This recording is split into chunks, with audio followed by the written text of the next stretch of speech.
Welcome to Pod Save America. I'm Jon Favreau. You probably know Abby Phillip as the host of NewsNight on CNN, where she expertly and gracefully moderates what you might call boisterous panel discussions that often turn into viral moments. She's also one of the most thoughtful journalists covering Trump, or at least attempting to, right now. And on top of that, she's also out with a fascinating new book that I'm loving, A Dream Deferred, Jesse Jackson and the Fight for Black Political Power, about Reverend Jackson's groundbreaking presidential campaigns in the 1980s, and importantly, what those campaigns can teach us about where the Democratic Party is today and where it needs to go. For all those reasons, I've been really eager to have her on the show, and I'm so happy I was able to get some time when she visited LA on Thursday. Here's our conversation. Hope you enjoy. Abby, welcome to Pod Save America. Hey, thanks for having me. A lot of people might know you from your job at CNN as the lead anchor and host of CNN NewsNight. But you're also the author of a brand new book, A Dream Deferred, Jesse Jackson and the Fight for Black Political Power, which is now on sale. Yes. Exciting. We'll get into that in a bit. I just want to start with some questions about your day job. You've been covering politics for a long time now. Yeah. Since 2010, 2011? 2010. 2010? Yes, back I was young. You were in the White House. Yeah, I was going to say. So it was like we were both young, but I was younger, Yes. actually. So no. Yeah, I mean, I was young at enough all. that you had no idea who I was at that time. Once I went into the White House, I didn't know who anyone was. Right. I was just stuck in there all day. So you were a political reporter throughout the Obama administration, 2016 election, the highly functioning democracy that we've had since then. Yeah.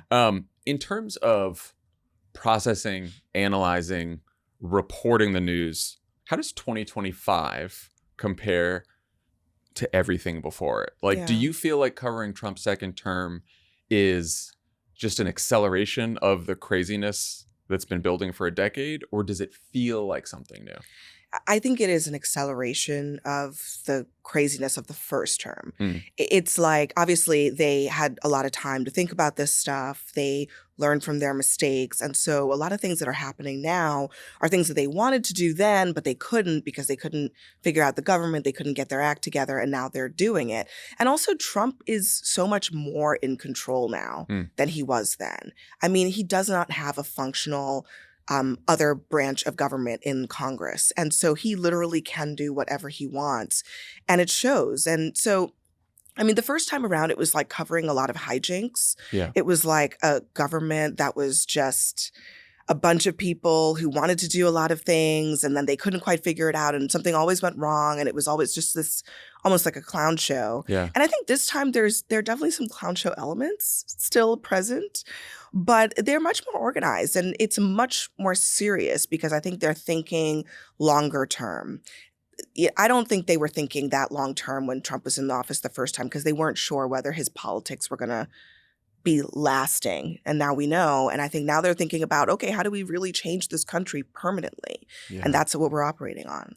I find it harder to somehow keep up with the news this time around than even last time. There's more happening, for sure. Yeah. Well, there's more of, and like, I think there's more of consequence happening. Yes. Like last time, if you missed the scandal or the outrage of the day, it's like, we'll have another one, whatever, it'll pass. This time it's like, oh, well, we should cover that because that's actually going to have a real impact on people and people might not be paying attention to it. And I also think the thing I think about actually is the stuff that we're not covering. It's the stuff that's happening that we don't really have eyes on because they've gotten much better at keeping journalists sort of away from the nitty-gritty details of what's happening in the government. I think that's the stuff that kind of keeps me up at night, is that I think we have less visibility now than we did before into the inner workings of the government, into even Trump's world. I find that the reporting this time around about, and I'm not a sort of day-to-day Trump reporter anymore, but the reporting that we have now about what's really going on in the White House, the deliberations, the conversations, who's influencing the president, how he's weighing in on things, is much more limited than it was in the first term.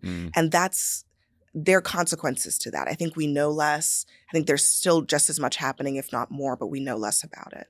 How do you feel about what's happened to the press pool in the White House? Because, you know, I just feel like there are Caroline Levitt and the staff are going to do what they do at briefings and just sort of deflect and whatever else. Trump, sometimes when you're asking him questions, you actually get some interesting answers into his insight.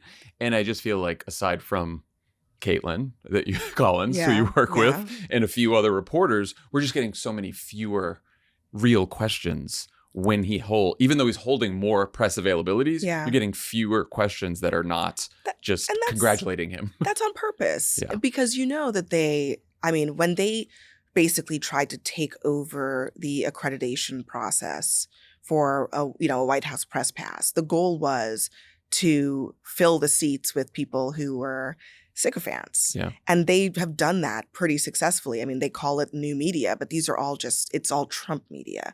And so that's why, I get frustrated when people are like, the media is not doing anything, but they don't realize that the nuts and bolts of who's in the room matters and is now more controlled by the White House than it has ever been. Yeah. And so it's not the fault of the day-to-day reporters who are still asking questions and are still doing their job. It's just that now the deck is stacked. Like the room is packed with people that they handpicked because of their loyalty to Trump. And that is completely shifting what comes out of these press briefings and media avails. And at the end of the day, you made the point about Trump taking questions. I think Trump actually likes the back and forth. He doesn't mind getting the tough question from Caitlin or whatever, and he takes them because he knows it makes for good TV. And that's probably the one thing that is still kind of allowing the system to somewhat get information out of this White House. Yeah. It's obviously been a rough decade for journalism as an industry. Yeah. Corporate consolidation, mass layoffs, audiences now can get information from a million different sources, many of them for free, many of them not trustworthy. Trust in media is at lowest level ever. And then Trump comes along, and especially in the second term, backs up his rhetorical attacks on the press that were a hallmark of the first term with frivolous lawsuits, FCC threats, making sure his allies have influence over certain outlets. What are the conversations like between you and your colleagues about the future of your profession? Well, the truth is, I don't have a ton of conversations about this with my colleagues. I'm not joking you. Yeah. I just think we're literally just working just every day. And what are we going to do? Yeah. We're kind of in a place where we don't have a lot of influence over the moves that are happening above us. So all we can do is what we know how to do. I think about this more broadly than in the media, because the media is just one sort of cog in the capitalist system. Mm-hmm. And consolidation usually is not good for marketplaces. And I don't think it's necessarily great for the media. I think that we are in a place where a lot of consolidation needs to happen for financial reasons, but the loser is going to be the consumer of information. And it also is probably going to push more and more of those consumers to alternative media sources. Yeah. And so that's just looking at the industry broadly. That's how I see it. And can I do anything about it? No. Can I do my job? Yes. I'm gonna do my job. And I really do think that we can sit and complain and about it all day long, but we have to just be able to have enough freedom to do the day-to-day work. And I still feel like I do. I look at a lot of the places where there are concerns about who owns them and what kinds of corporate top-down mandates are they under. Places like the Washington Post, places like the Wall Street Journal, and they're doing excellent journalism. They really are. Yeah. And so I just think people are going to need to make money, and they are going to. But the broader themes that are going to drive what media looks like is actually the fact that there are going to be a lot of different places that people get information from, and the mainstream media consolidation that's happening right now is only going to hasten that shift. Yeah. So we just have to be honest about that. And, I think we all try to play in the pool of the new media landscape. and do what we can, but that's a shift that's inexorable. We're not going to stop that, and it's only going to go faster and faster. I wonder if you worry about, I do, and as someone whose job relies on other journalists doing this excellent reporting, that, consumers are going to think, okay, I'm watching punditry and analysis, and am I really going to pay for like original reporting? Yeah. Like, I worry that sort of the balance Yeah. with the incentives for actual journalism and reporting, have gotten to the point where punditry is easier, cheaper, and more interesting sometimes to people. Sure. But it's okay. Like, Yeah. I think it's fine. We can walk and chew gum at the same time, because I think people like to crap on, I don't know if I can curse. Can I curse? You sure can. People like to shit on context and analysis. And you can call it punditry, you can call it whatever you want to call it. But I think that what the marketplace is saying is that people are hungry for help understanding. Yeah, that is true. And information is everywhere. It is ubiquitous. So it is okay and good and normal and commendable that people are saying, help me understand this. And I don't think we should be on our high horse and be like, okay, the only thing that matters is that we just keep feeding you from the fire hose. People really want to, they want to comprehend this moment. And we need to be able to give people both of those things at the same time. And yes, it is cheaper, sometimes literally and figuratively cheaper to do it that way. I think that there is so much bad that can happen when it's just like a lot of people spouting their opinions. But I also think that doing that with integrity counts. And we should not be out of the game of that. So, and leave it to the crazies on the internet to provide this, skewed so-called context. And so I think, and having done this in a lot of different parts of the media world at this point in my career, that we have to provide a whole menu of options to people who are consuming information. And it is not enough to just say, well, this is good for you, so eat your broccoli. No, like people want a range of things. There's nothing wrong with that. There's nothing to look down on. And context is hugely, hugely important. That's why opinion pages exist in newspapers, because people have points of view and it helps people digest the facts. So that's my little soapbox.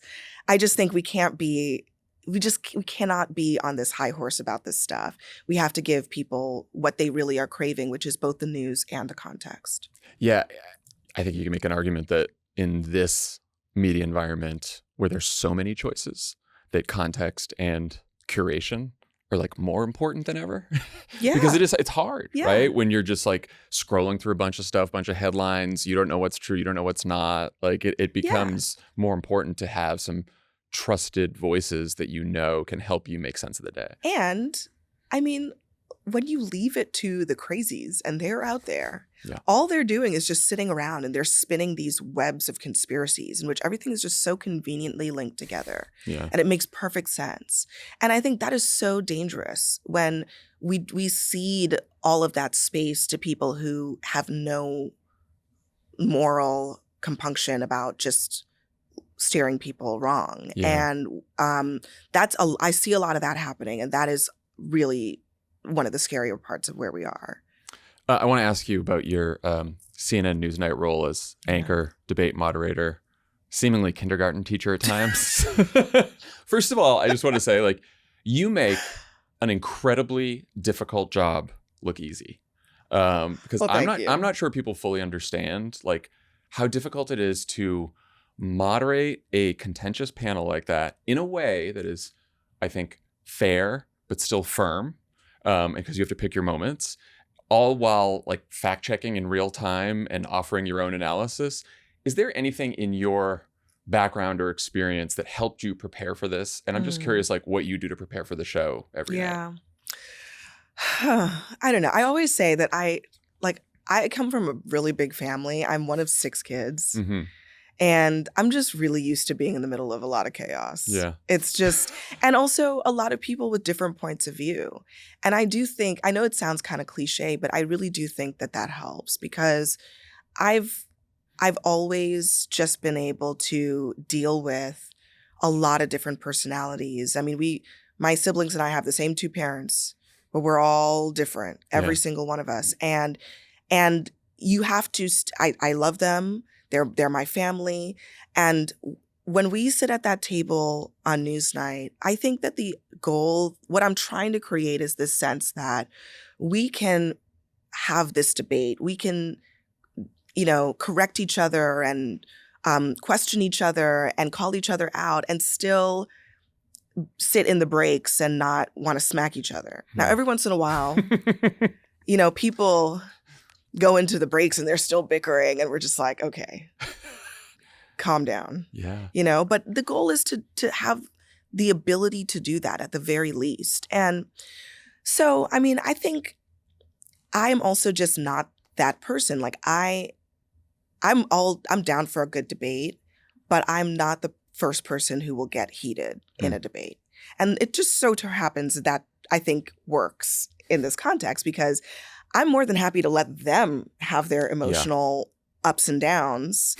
And I usually try to not be at that emotional register because it's not how I roll, just on a deeply human level. And the times when when it does turn up, the dial does turn up for me are rare, and I try to keep it as rare as possible. So I think it's just helpful that my personality is just not that.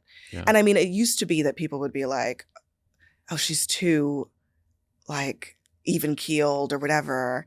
And it just so turns out that this format, it works for me right now. So there you go to all my haters.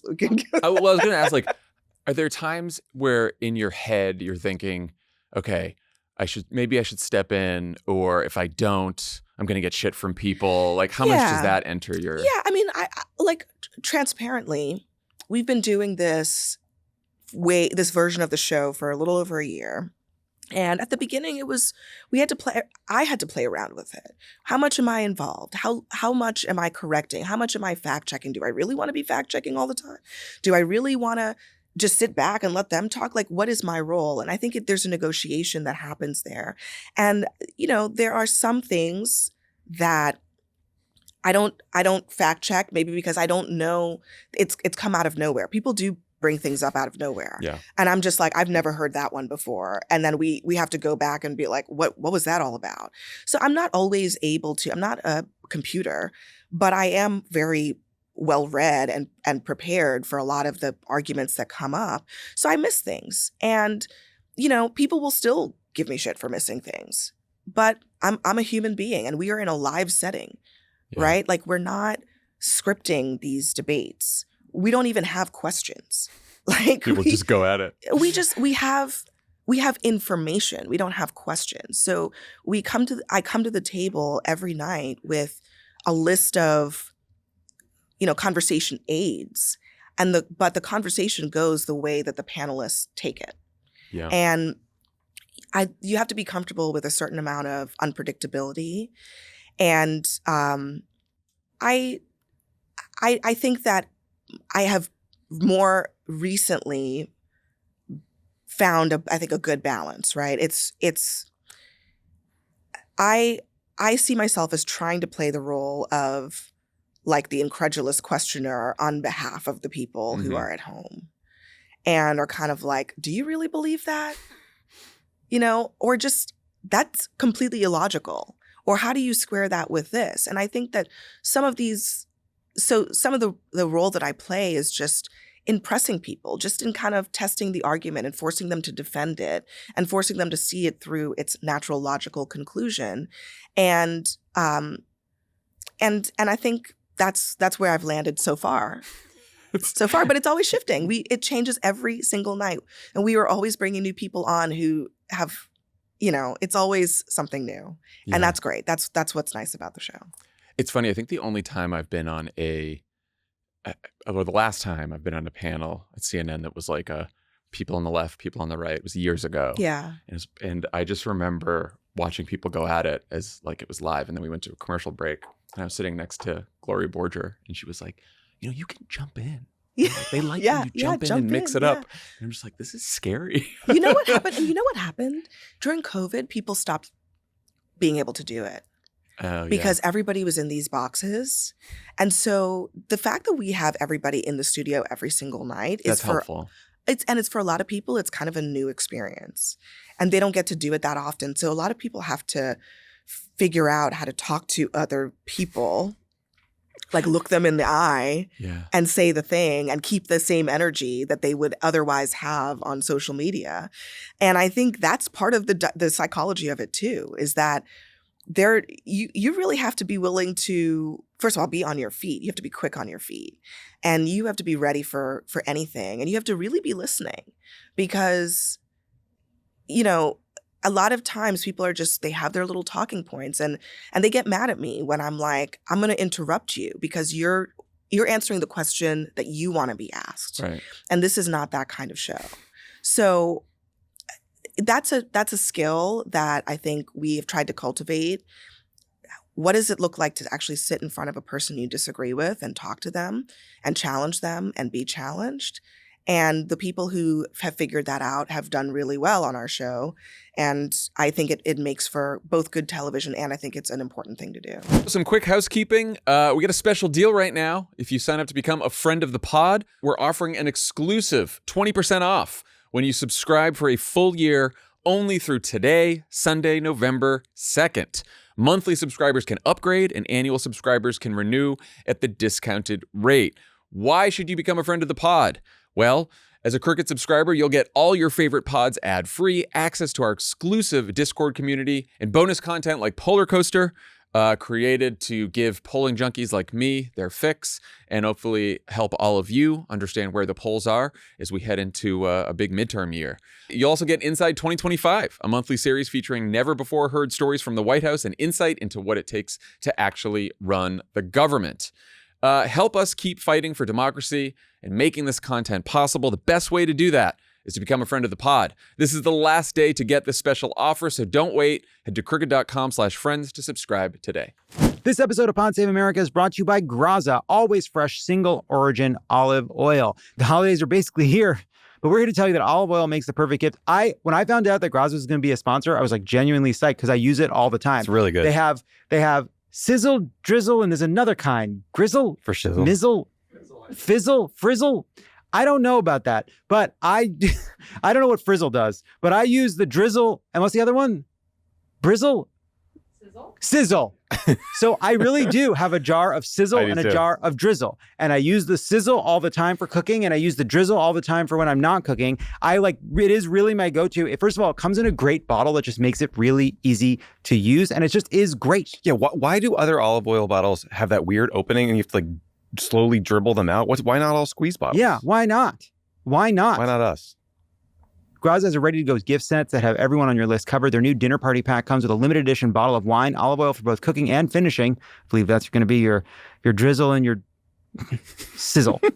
Plus a custom corkscrew and a bag of EVOO potato chips. It's like a complete dinner party in a box. Just add pasta. They also have their duo gift sets, a ready-to-go gift box that includes their sizzle extra virgin olive oil and their drizzle extra virgin finishing oil, now available in both their signature squeeze bottle format, and there's glass for the people that don't want plastic. You get the glass. I like the normal bottle, but you get the glass one if you want. Sure. You know? Live a little.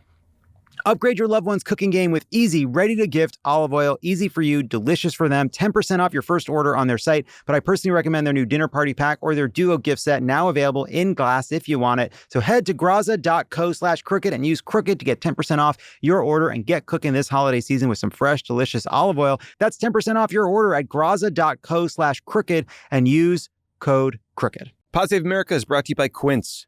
Cold mornings, holiday plans. This is when I just want my wardrobe to be simple. Stuff that looks sharp, feels good, and things I'll actually wear. For me, that's Quince. And the bonus, Quince pieces make great gifts too. This season's lineup is simple but smart and easy with Quince. $50 Mongolian cashmere sweaters that feel like an everyday luxury, and wool coats that are equal parts stylish and durable. Their denim nails that fit, Their denim nails the fit and everyday comfort, all at a fraction of what you'd expect to pay. By partnering directly with ethical factories and top artisans, Quince cuts out the middlemen to deliver premium quality at half the cost of other high-end brands, so you can give luxury quality pieces without the luxury price tag. I love Quince. I have tons of Quince stuff. It ranges from basics and essentials like workout shirts and socks to overcoats, like bigger items. A bunch of Quince stuff showed up at the house the other day. I was like, I don't remember ordering from Quince. It's weird. I wonder where it's from. Maybe Crooked did it. No, actually, my wife had bought a bunch of stuff from Quince. Didn't even tell me. I was like, hey, do you know we have a code here? We actually read ads for them. She had no idea. Hopefully she'll listen to this. But it's great. You can get stuff for the whole family. You can get it for a gift. Highly recommend it. Give and get timeless holiday staples that last this season with Quince. Go to quince.com/crooked for free shipping on your order and 365-day returns. Now available in Canada too. That's QUINCE.com/crooked. Free shipping and 365-day returns. Quince.com/crooked. I've never been a huge fan of the debate, much of it on the left, about, platforming certain political figures on the right or legitimizing people on the right because you go on their shows, because especially since I think most of these figures have large platforms already.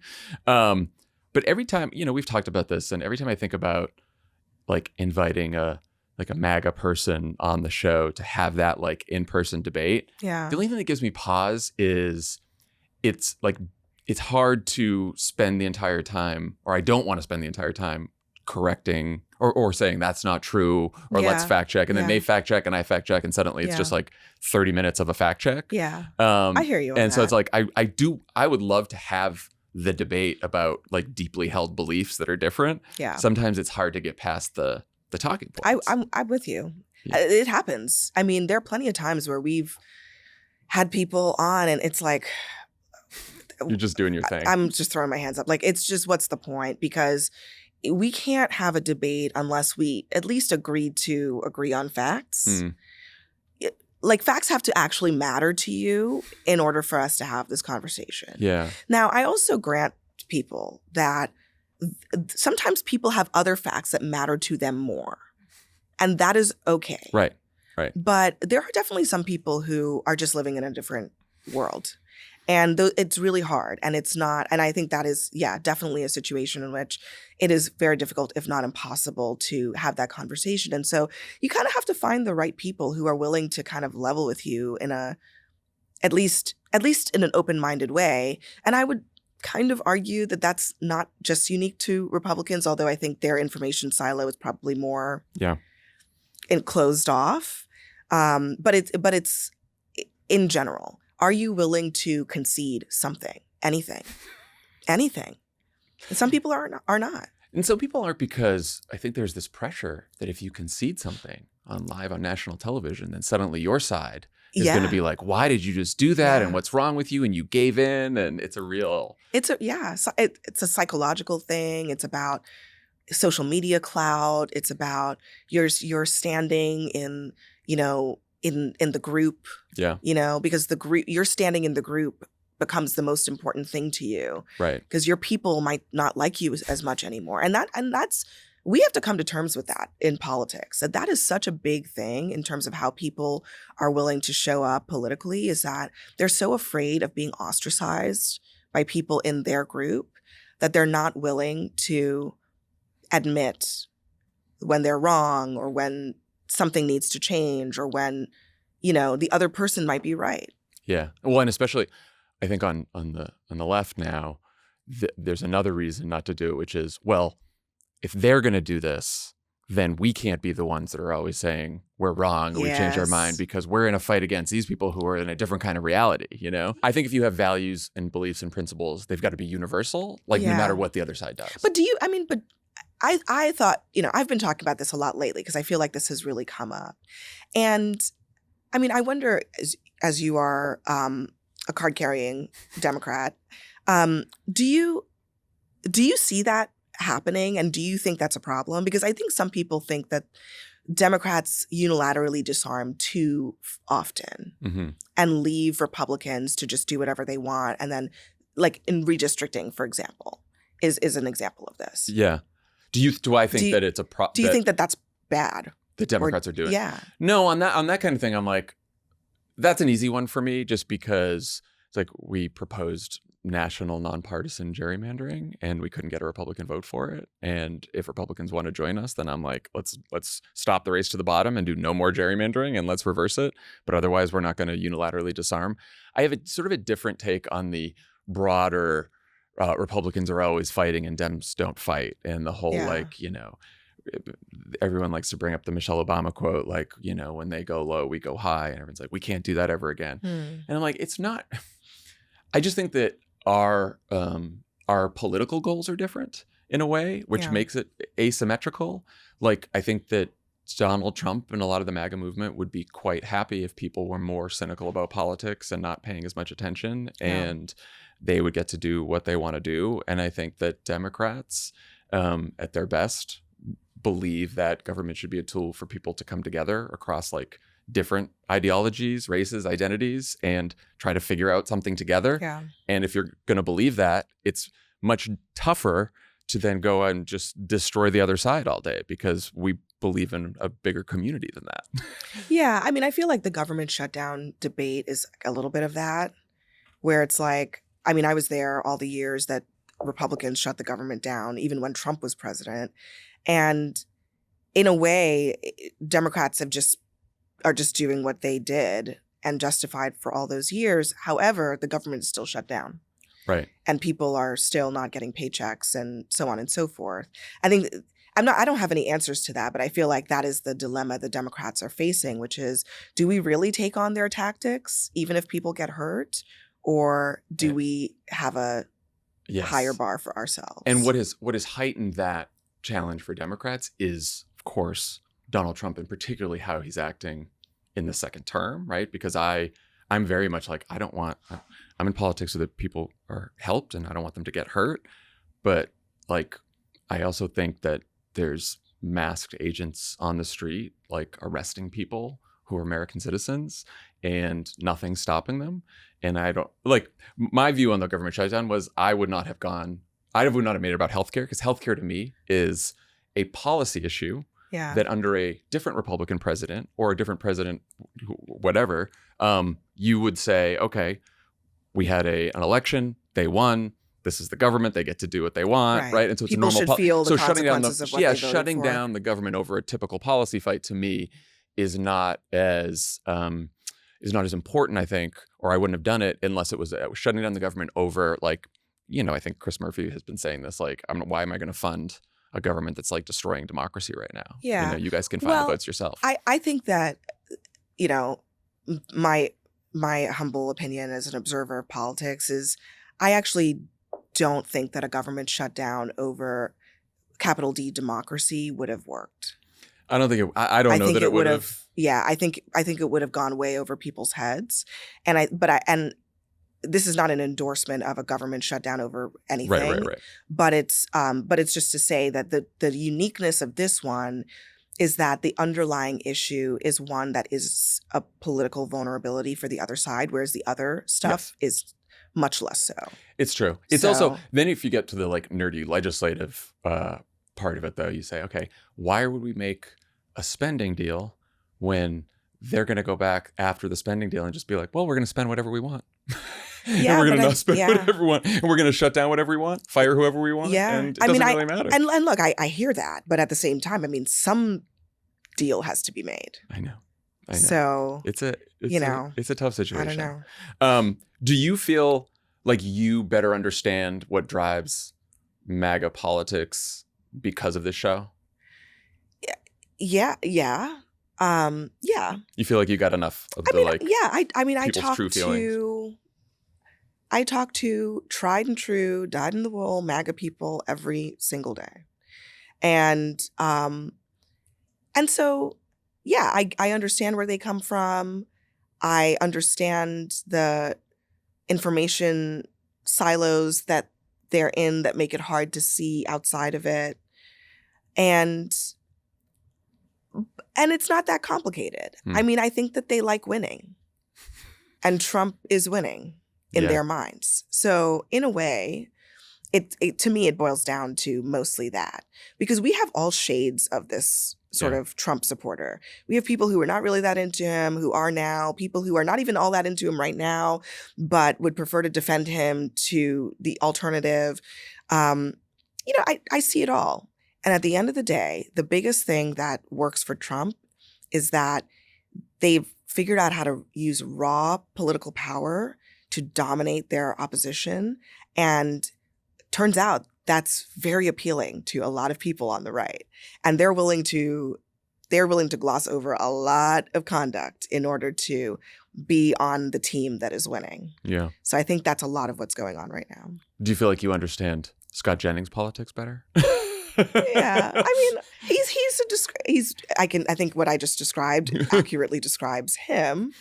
That, because he's taken a journey. He's taken a journey, as we've talked about. I think he, as he said, he would prefer Trump over the alternative. But I also think that he has seen Trump win on the culture issues, on the economic issues, on all of that. And he's willing to give him a pass on things that maybe he's slightly queasy about privately, because I think he believes that going against Trump is a bad idea because Trump keeps winning. Yeah.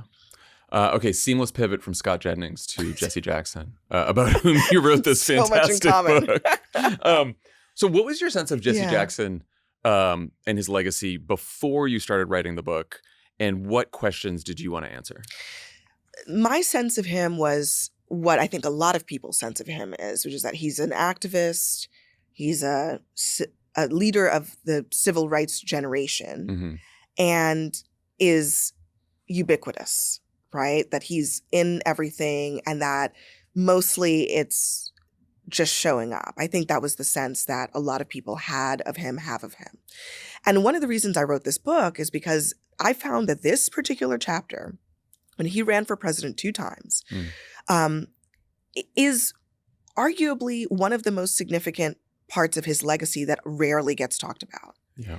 And it is the part of his legacy that actually, I think, kind of undermines the view of him as somebody who's just sort of surface deep and only just shows up and so on and so forth. Because I do think that running for president is a real difficult task. And a little insane. Yeah, and it's a little crazy, and it attracts a certain type of person. And Jesse Jackson certainly is in that same category of people. But for a Black man in the 1980s who grew up in the segregated South, who did not have much, for him to end up on the same debate stage with all of these figures, not just Michael Dukakis, but Al Gore and Joe Biden and all these other people who later on went on to do other things. But he was on the debate stage with all of those people and holding his own on foreign policy, on economic policy, on a whole host of things. And then he comes in second place in 1988. And then it's kind of promptly forgotten about, partly because Bill Clinton, but also partly because Barack Obama. And I think that there's a lot there that is worth exploring, including explaining how we even got to Barack Obama. Yeah. I think he's a huge part of that story. Can you talk about that a little bit? Yeah. I mean, look, Jesse Jackson and Obama actually politically, to be honest, don't have a huge amount in common. So it's not so much about that, because I think Obama is way more centrist than Jesse Jackson was. However, I also think Jesse Jackson's sort of left-wing politics of the 80s actually became kind of centrist in the 2010s or whatever. But more to the point, I mean, just from a nuts and bolts perspective, had Jesse Jackson not changed the rules of the Democratic Party to make it easier for outsider candidates to come in and run against the establishment and still rack up delegates and still get to the convention, Obama wouldn't have beaten Hillary. This is how we beat Hillary Clinton. Period. Yeah. We would. It just wouldn't have happened. Yeah. If it was winner take all like the Republicans have in the primaries, we wouldn't have done it. And I mean, in a way, it's like, think about the foresight of that, because there were so many people in the 80s who were like, why run a Black candidate for the presidency? You know you're not going to win. This country isn't going to do that. in this moment. And they were right about that. But I also think Jesse Jackson had this sort of tactical intelligence about the value of leverage. Some of that was built up for years and years of using leverage to get concessions from private companies on diversity and all kinds of other stuff. But he understood leverage really well. And he really pushed in both of those campaigns toward getting to the convention, getting changes to the platform, getting changes to the nominating process for the Democratic Party, the nuts and bolts of how you even get a candidate, let alone what that candidate stands for. And it turns out that foresight was exactly correct, because 20 years later, and this is why the book is called A Dream Deferred, is because it took 20 years for this to actually, be seen. But that became the thing that allowed Barack Obama to bypass what would have been a blowout from a much more establishment candidate. It's also the thing that allowed Bernie Sanders to have as much leverage and influence as he did in 2016 and in 2020. And so there's so much about how he conducted politics, and we didn't even talk about the issues, but all of those things make him a very consequential figure who doesn't get a lot of credit for that chapter in his life. Why do you think that is on the credit? Yeah. That he doesn't, he hasn't gotten his due, I think, either as a civil rights leader like a John Lewis, or a political leader, not only from, I think, the public, but even from his contemporaries. Totally. There's a lot of drama.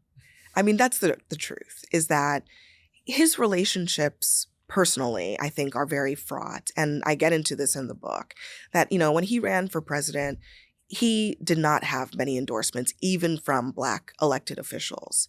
In fact, he had none in 1984. And in 1988, he had a few more. But overwhelmingly, a lot of his friends and colleagues, they endorsed the establishment Democratic candidate. And I think some of that has to do with not just the political part of it, but also just his relationships with people. And I think also Jesse Jackson is a character. He has real main character energy in the sense that he has a lot of personality traits that are double-edged swords. This incredible skill of connecting and oratory, and also an incredible amount of, a desire to be in the public eye. Some people would say arrogance, ego. Yeah. Not unfamiliar if you know people who run for president. Psychological turmoil around his father and how he grew up. And so there's all of that mixed together in this person. And so he was really polarizing. And I was talking to someone else just recently also about just the fact that he has lived as long as he has. Yeah. And that contributes to it too. He is 84 years old. And so for the last 60-something years of American history, people have known who Jesse Jackson is. Yeah. Very, very few people have that many years on the books in public life. And inevitably, that means that you are going to have people who have all kinds of different views about you. All kinds of chapters of your life are going to get forgotten. And I think that just the longevity of his life has been a part of the picture. It's just very easy to lionize people when they leave us in an untimely fashion. Yeah, that's true. Because it's easier. You don't have to deal with the full scope of their life.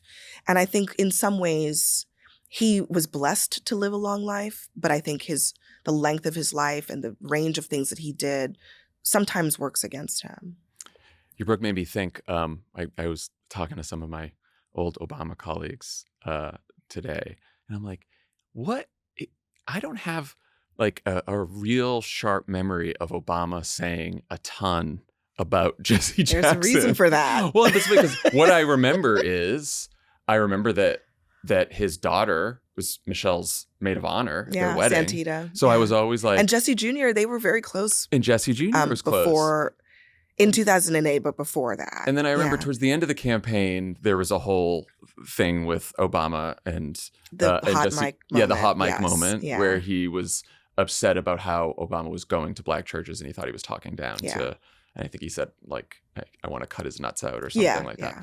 that. I remember that Yes. being a thing on the campaign. Which, by the way, that's a whole thing in terms of like taking something that somebody says in a break and then publishing it. But and it happened. and then I remember Bill Clinton inserting him into the Democratic Mhm. primary when after Obama won South Carolina, and Bill Clinton was like, "Well, Jesse Jackson won some states too."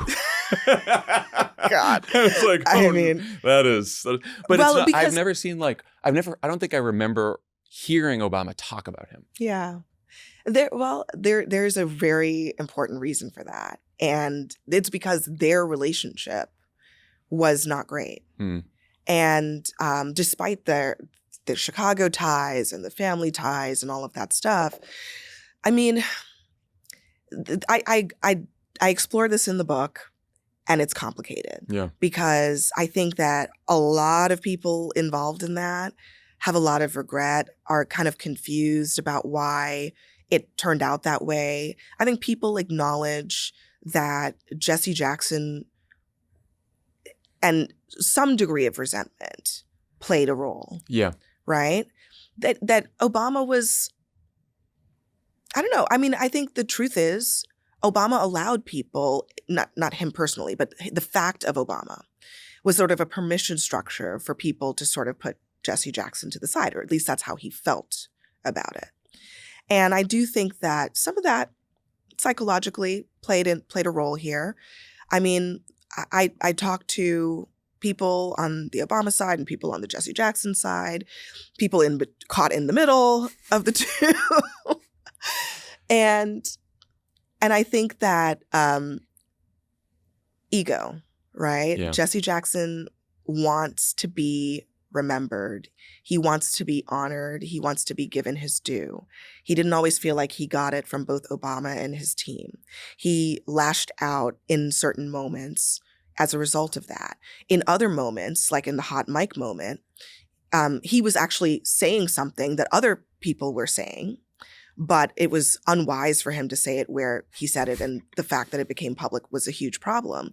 And afterwards, you know, he gave interviews where Jesse did, where he said, I regret that so deeply. Because the truth is, when Obama won, Jesse Jackson was elated. I know. I remember the picture of him in Grant Park with tears in his face. I mean, all of that said, when Barack Obama won, Jesse Jackson reacted the way a man who was standing feet from Dr. King when he was killed would react to a black man being elected president. Disbelief, hope, fear, love, you know, and a little bit of regret that he wasn't able to do it, but joy that Obama was. And so those emotions were very real. And I think he had a lot of regret. He said so about how that relationship transpired.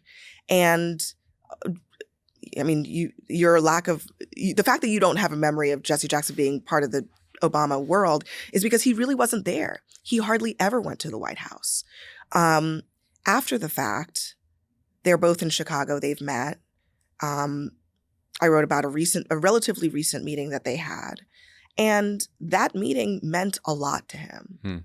It meant a huge amount to him because I think that he does live with some regret over that lost opportunity to have a relationship with the first Black president, somebody who probably wouldn't be in the White House had it not been for what he first did. I also think even if they had a close relationship, Yeah.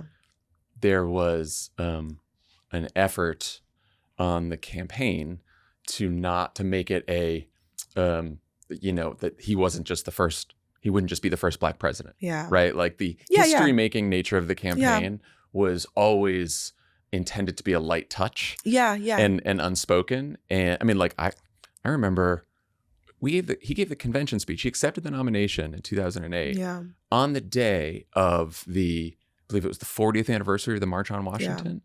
Yeah. And there were a few consultants who were like, in the first draft, we had King at the end, a light touch King, not like a heavy touch. Yeah. And it was like, I don't know if we want to mention Martin Luther King. It's like a yeah. little too black. Yeah, yeah. And I'm like, he is about to be the first black nominee of the party. And look, I think that's a common theme. You know, when Jesse Jackson ran in the 80s, the fact that he came out of the civil rights movement was a problem because it coded radical to a lot of white Americans. And I think, you know, the Obama campaign, and I don't want to speak too much, you're part of that world, but understood that for some people, you know, I think for most of us, we think, wow, these people are heroes. This was such an amazing time where we pushed the country into a period of, you know, reaching its true potential. But there are a lot of people who think civil rights movement and they think radical Black power activists. And it is politically very dangerous to be in that space. And Jackson couldn't avoid it because that is the history that he came out of. But even at that time in 1983, when Harold Washington was running for mayor of Chicago, and Jesse Jackson was a really big part of helping make that happen, even Harold Washington had to keep him at arm's length. Because again, like for the white Chicagoans who he needed for the general election, Jesse Jackson coded radical and civil rights and Black power. And so even in the 80s, and he and Harold Washington were friends. Yeah.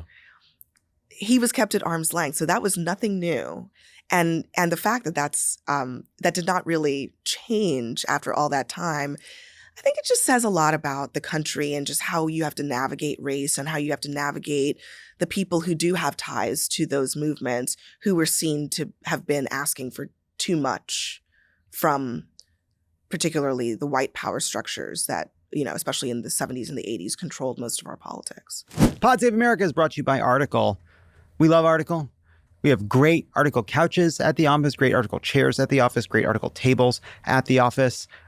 Article makes it effortless to create a stylish, long-lasting home at an unbeatable price with a curated range of mid-century, modern, coastal, and Scandi-inspired pieces. Article products are designed to shine on their own or pair seamlessly with nearly any other Article product. This thoughtful design approach makes it incredibly easy to mix and match, helping you create a space that feels cohesive and stylish. Every item is chosen for its craftsmanship, design, and lasting value. Article carefully curates its collection, selecting only high-quality, meaningful, and enduring pieces. And they really are great. They're very, like if you're looking for like a TV console or a coffee table or something like that, like they have stuff that just will fit in with any style, and it's just a great option. If you're looking for one of those things, you should always just check Article. Article offers fast, affordable shipping across the US and Canada with options for professional assembly if you prefer a hands-off experience. Not me and Tommy, we like it hands-on. Have a question or need help with your design choices? Article's customer care team is available 7 days a week, offering knowledgeable support and even free interior design services to help you get your home just right. With Article's 30-day satisfaction guarantee, you could shop with confidence, knowing that if you're not completely in love with your new furniture, you can easily return it. This peace of mind ensures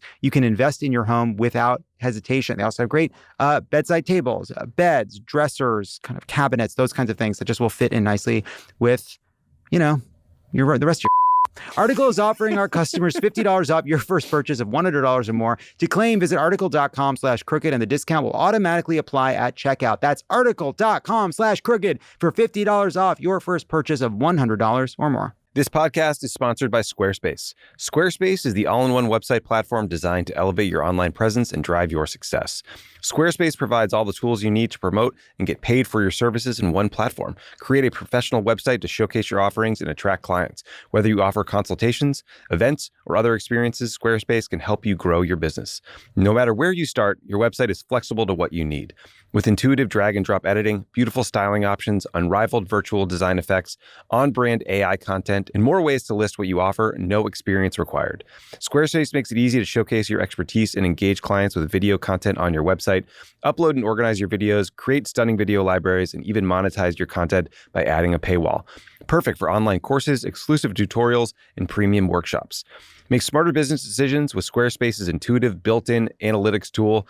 Review website traffic, learn where to focus engagement, and track revenue from bookings, invoices, or product sales, all from one place. Every dream needs a domain. Squarespace Domains makes it easy to find the best name for your business at one fair, all-inclusive price. No hidden fees or add-ons required.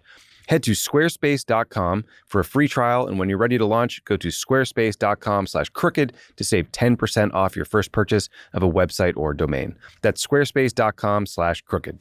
The other reaction I had going through the book was just this feeling of frustration and anger that there aren't many potential Democratic candidates today who have the ability, I think, like Jackson did, to speak from a place of passion and moral conviction about social and economic injustice, while also very explicitly trying to build a multiracial working class coalition, going everywhere, talking to everyone, campaigning in pretty creative ways. Yeah. Did any of that jump out at you when you were? That's the thing. I mean, that's the thing that you come away from this, when you really dig into how that campaign unfolded, his unpredictability, his ability to kind of capture the moment, to be creative, but also to speak to people in a certain way. Mm-hmm.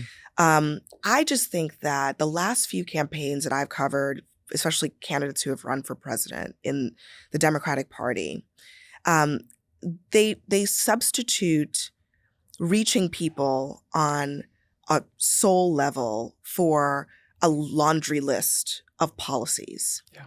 And I cannot for the life of me understand why anybody would think that that's a good substitute.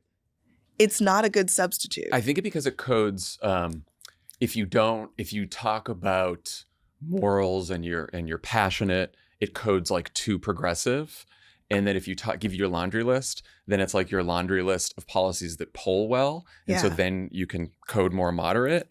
But like, I think it's a false choice. Yeah, it is a false choice. I mean, but also like, I don't know, politics is the art of persuasion. Yeah. And you have to move people. You have to reach them. And we're moved by stories and emotion. Yeah, exactly. You got to tell a story. And I do think that is a lost art, or it's increasingly so a lost art. I don't know what kind of, candidate school some people need to be put through, but I just think there's definitely a rise of the sort of dominant Democratic candidate that doesn't know how to reach people on an emotional level.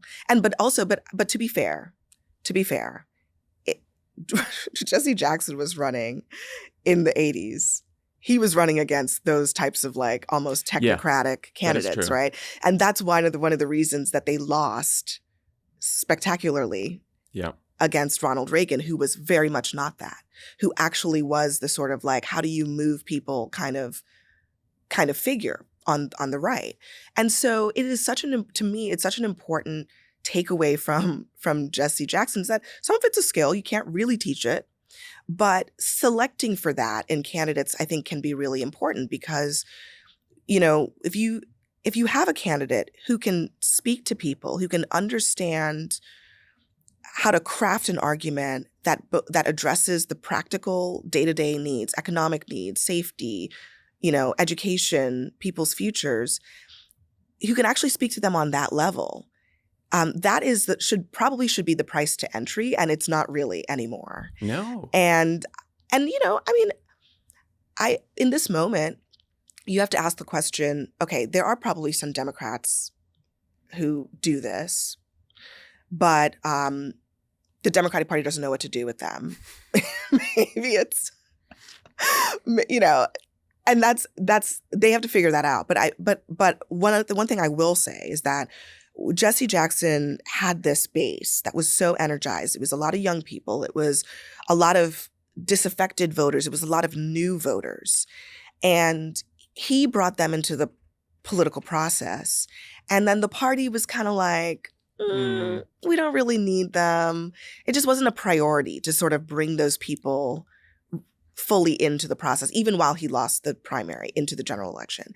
And I think that is a sort of lesson, right? That it can be a mistake, even if you don't endorse the sort of left-wing politics of a certain candidate. What do you do with their people? Right. What do you do with their people?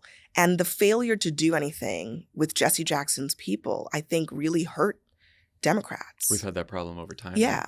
But it's also like the reason that he has those people is not just because of his issue positions, though that's a big part of it, but it's also because of something unique that he had. Yes. And I think that that's part of what we are missing. I mean, just like, and you write about this, that, you know, he campaigned with poor white people. And farmers. And literally like went places where you would not think that Jesse Jackson would go. And his rhetoric, I mean, what I went back and read his 1984 speech at the convention, because that was always one of my favorite speeches. Yes. It's funny. It made me go back to when I was first in politics and I first like loved speeches. I would go to this website, AmericanRhetoric.com, and they rank the 100. The 100. That's a great, great resource. And so I went back there last night because I was looking at Jesse's 1984 speech again, and it's like his speech, Mario Cuomo's speech at the convention, Lyndon Johnson's "We Shall Overcome," King, obviously. When you look at those top 10 speeches, they are all speeches that are like powerful, telling a story, like really just like searing in a way, but also like like Jesse Jackson, for all the, well, he's on the left in the politics and maybe he's radical, like he was constructing a pretty persuasive argument and trying to reach people who were not with him. Absolutely. And that's part of the misconception about his candidacy, was that he spent a lot of time in places that Democrats don't go anymore. Yeah. You know, he was at Farm Aid with Willie Nelson, talking to a sea of white people about progressive politics. And this is like like RFK's campaign too. That we used to have candidates like that. He was with farmers between the two campaigns, between 84 and 88, with farmers whose farms were being foreclosed, rallying with them. He was going down to the Deep South, back to Selma, and talking to the guy who, 15, 20 years earlier had been on the bridge beating the civil rights protesters. So he went places that I think even today, you don't see a lot of Democratic candidates willing to go to, trying to persuade people who normally wouldn't be inclined to talk to him, and actually succeeding in large part. And then those speeches, both the 84 convention speech and the 88 convention speech, are very good speeches. They are arguably some of the best ever to be delivered at a political convention. And they also, when you read them, you're like, oh yeah, he's talking about hollowed out factory towns and steel workers who need to get back to work, and how we need to stop being engaged in foreign wars and spend the money on bridges and roads at home. And it's like, wait, who does that sound like? I know. And that's not to say that Jesse Jackson and Donald Trump have anything policy-wise in common, except that they understand that you have to talk to people about their actual lives in really concrete ways and paint a picture for them of their existing life, and then the version of it that you're arguing you can change. And I think he really understood that well. And I think Trump understands that really well. That's why, it's been really hard, I think, for Democrats to respond to Trump, because I think he's kind of stolen some of their messaging on some key issues, and figuring out how to get that back is going to be part of the task ahead.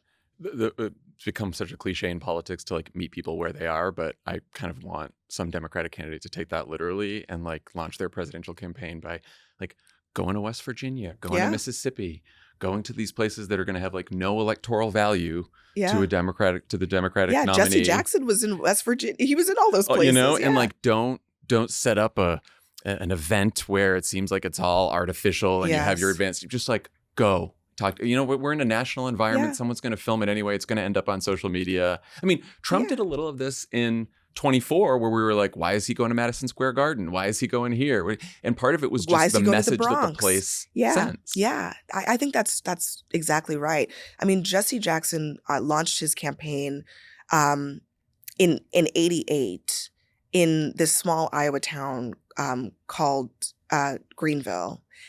And he had gone there like the year before and was invited by locals and went to this church. And it was like, I think it was like Super Bowl Sunday or something. Mm-hmm. And 1,000 people showed up. And then so he really had a connection to this place. It was literally a small town, a tiny, tiny town. And there was nothing there. It was it's close to Missouri. So then when he announces his campaign, all these farmers from across the border come just to hear him. Wow. And it's this kind of like they're in this barn area, and they've got people on tractors, and it's that kind of vibe. And here he was, this candidate that everybody is like, well, that's the Black candidate. And he doesn't launch in Des Moines. He doesn't launch in one of the bigger Iowa cities. He goes to the country, like where there are really only white people. And there are a lot of farmers, and there are a lot of people who otherwise have no reason to be interested in his message, and drew a big crowd and launched his campaign there. And that was symbolic, not just for the press, but for himself, because I think it was important to him that people saw that he envisioned his campaign as encompassing more than just people who looked like him. He really did believe that the message that he had resonance with those people too, and they did. More so than I think people recognize, because it just doesn't get remembered. I mean, in the book, there's this great photo that I am obsessed with, because it's like Jesse Jackson, and he's standing, I think he's on a tractor, and there's like a young boy, like a young white boy in the photo standing next to him. But then all these men, farmers, with sacks of brown paper bags on their heads with their eyes cut out. And they had the sacks on their heads because their farms were being foreclosed on. They were protesting against that, and they were hiding from the people foreclosing their farms. But they wanted to show up at this Jesse Jackson rally. And I tell the story in the book about how he did this rally with them, and then they went to a church down the street, and the farmers sat with the sacks on their heads in the front row in the pews of the church, listening to Jesse Jackson give this like stem winder of a speech in a church, and it's the story of this candidate who was so different from everything else that was going on. But I think part of it was the media environment. There was no internet. So a lot of that never really broke through. You know, I mean, some of those stories. He probably would have done much better in an attention environment like we have today. Yeah. I mean, some of those stories were not even reported on. I talked to some people who were there, which is how I was able to write about it. But in the newspapers, it wasn't, people weren't writing articles about Jesse Jackson talking to farmers all that often. Yeah. And you imagine what would have happened if they did. What a quintessential American scene, though. Just the church and a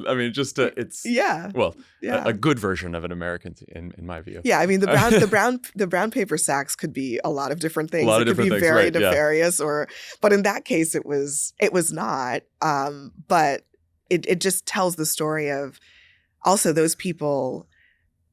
They're just. They were the type of people who their family and friends would have not wanted to see them at a Jesse Jackson rally. Yeah. But they showed up anyway because he was the only candidate talking to them. The only one. Yeah. Last question, I'll let you go. How did you find the time to write this book?